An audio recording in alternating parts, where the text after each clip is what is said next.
Welcome to C-Suite Sherpas, where we shine a spotlight on business experts and resources that you should know. I'm your host, Ron Partridge. I'm excited today to have B Sedgwick. She is the founder and facilitator at Spirit Moxie. She's also an author of two books. So we're happy to have you. Welcome, B. How are you? I'm just delighted to be here. Talking about these things are one of my favorite things to do. Awesome. So, Spirit Moxie, just so everyone knows, it's actually based on a book of the same title, and it Well, offers workshops and retreats that help people embody calm. And of course, B is going to dive into exactly what that means. the book was written to explain Spirit Moxie, whose subtitle, the tagline for the business is Little Things That Can Change the World, and nobody knew what that meant. So the book is called Moxie Moves, and that goes through things that can make a powerful difference in the day-to-day things that people do. And when you know you're doing it, that really is a base for calm. We do a twice a month free little half hour to help people embody calm with a little bit of training that you can find on YouTube. It's through that you can help people like more easily be productive and not sort of get caught in the sort of the time crunch that so many people are experiencing these days.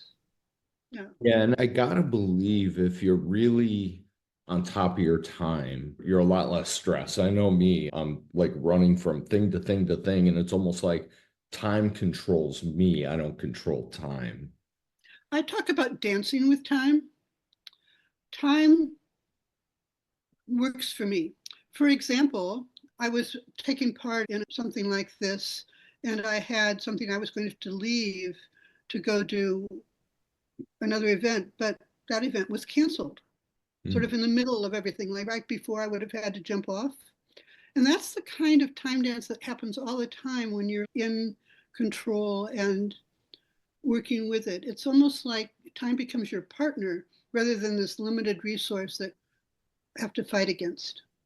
yeah, It's very counterintuitive, which is why I've been really leery about teaching it because it's like, what do you mean? There's 60 minutes in an hour, and but that's not true actually. that sounds like an engineer like me.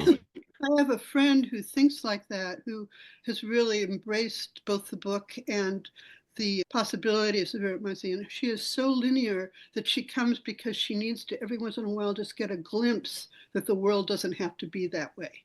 It's sort of like, oh, this worked. Oh, and it's fun to watch her. It's a lot of fun That's to watch. great. So describe the best people that this works for. Like who would benefit the most from this? The people that really would benefit the most are those that have responsibility for other people and can't talk really about or to them, who are feeling like you, Ron, that are just feeling like there's just too much to do in the day. They've gotten to a point where they're not getting things done as they'd like to. Maybe their family's mad at them because they're never around. And I talk about this being a chance to actually get to your kid's soccer game. Mm, So that's one solid group of people that are successful, but have maybe overdone the scheduling and the responsibility too much. They're on that peak. Other people are just socially conscious who love the idea that what they do makes a difference. mm.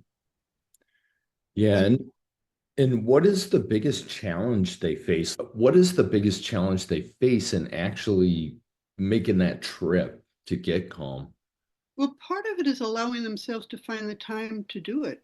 I Mm, mean, because initially you've got to show up around me, and there's a real thing about whether or not you make that a priority. I have a client in South Africa who, well, at least the morning when she is always there because this is a priority that she schedules around her life. mm. There are others where they actually can get the feeling of calm, the connection of calm, just by knowing that I'm doing what I do. So there's like this trickle effect. Maybe some of you listening to this might say, oh, calm. What a concept. Hmm. And that actually might trigger you into that place where you can rest in it and spread it. It's Right, contagious. right. So When people do this, when they've actually successfully gotten through and they're calmer, they're more on top of stuff, less stressed. Do you have any success stories like that? Any stories? You don't have to name people's names or something, Well, but where you've really helped somebody make that trip and it really changed their life. there's smaller stories. I was working with someone who was, I think, a nurse. It was part of her job that she absolutely hated, avoided it, wouldn't do it. And the next week she came back and she said, B, I'm now volunteering for that job. It's so easy. So there's that kind of success, little success stories as things go through and around. The danger is that often when people work with me, they sort of, it sounds so simple Mm. that they just run with it. And then when they hit a wall, they forget where they need to come back. I assume you're there to kind of guide them, correct them, Mm-hmm. coach them. You're their Mm-hmm. conscious, right? Right. Yeah. Also, a little bit of accountability. Yeah. I find that I always had an accountability partner when I was really running businesses, and I found it so valuable. It helps you clarify things and rethink your priorities and stuff. And I assume that's kind of what you do as you're helping them through this. Oh, yes. I Yeah. mean, that's a really very basic coaching thing. And I prefer the word mentor because I don't want to presume, because I'm teaching things that they don't know. Yeah. Yeah. Okay. But it's a way of sort of expanding who you are while feeling more centered at the same time. It's pretty magical. Yeah. Do you find that when people are more centered, do you find there's health improvements? I mean, besides the mental health, but maybe emotional health, physical health? Yes, I think so. It's as I tell my doctors, treat me like I'm well and you just a healthy person rather than a sick person you need to make healthy. And Hmm. it's that sort of switching mindset kind of place where you can a lot of this has to do with presence. Yeah. And right now, what needs to happen is I'm supposed to be talking to Ron Partridge. Mm. That's all that matters right now. Yeah. Yeah. Being present, that is difficult in today's world, just being present.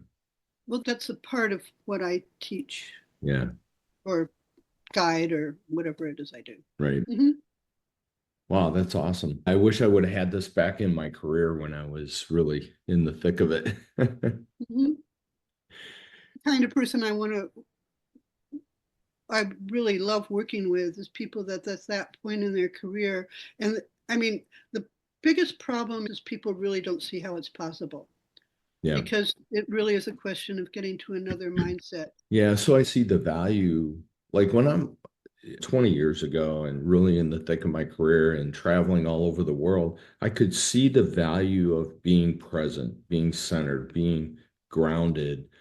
And it really, I think, could have helped me. Probably my hair would have still been black actually instead of gray now.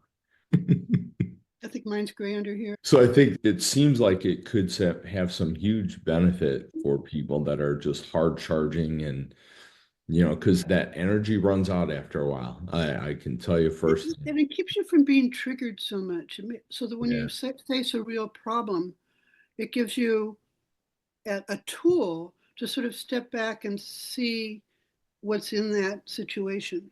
Yeah. Which is, by the way, the best leaders I've had in my life that I've had mentor me were calm, cool, and collected. When things were in chaos, they were the calm in the storm. And they're the one everybody looked to for direction. Yep.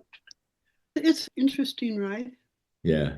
It's a sort of a joyful place to be, most of the time. I mean, I'm human too and have my Yeah. ups and downs, but this is where I prefer to live.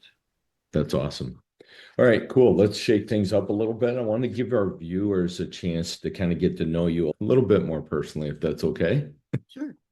All right, coffee or tea? Coffee.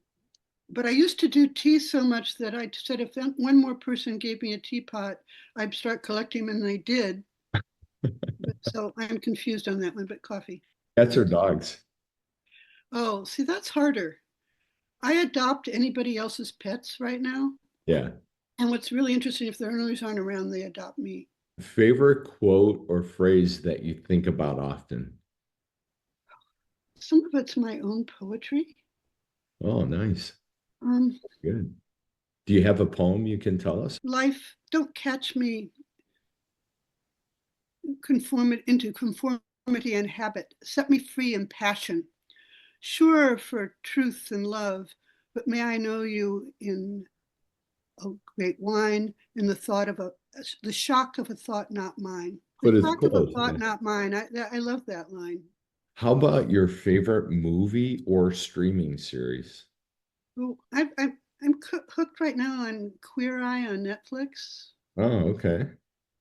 Nice. How about your favorite book besides the ones you've authored?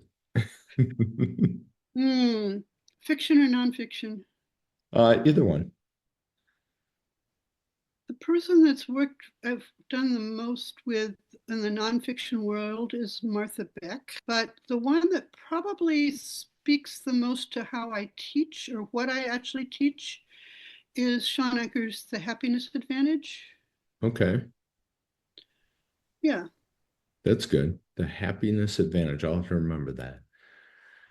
Okay, one bucket list item that you've already accomplished and one bucket list item that you have not accomplished yet. Okay, that's easy. My bucket list was to get to all 50 states, and the Oh, only yeah. one I hadn't been was to Hawaii. And so I found an event because I always need an excuse to go and went there. And since the other one is also travel, my goal is now to get to every continent, but Mm. I've never been to Africa. Oh, wow. That's great. All right, one last question. If there's anything you could tell the viewers right now, what would it be? Don't underestimate the importance of having a purpose or to yearn for a legacy. People actually do live longer, they really are healthier, and it really will help you manage time and get up in the morning. What's the best way to get in touch with you? Well, I'm on all the social media channels. I just would send an email to b@spiritmoxie.com. Be one of the ways to get a hold of you. And I assume you're on LinkedIn and those kinds I'm of. on LinkedIn, both as myself and as Spirit Moxie. I'm on Facebook, both as B Sedgwick and Spirit Moxie. I'm on Instagram as Spirit Moxie. But you can find me on one of those two. All right, great. And just so everybody knows, it's not BEA, it's B. Just It's a the letter. letter. Sometimes you'll see another first name because it changed about 5 years ago. So Okay. it gets confusing. Awesome. It was great having you. I love the insights. It's very interesting, and I very much appreciate having you on. Thank you. It was a beautiful conversation. Thank you so much, Rob. All right, B. Bye.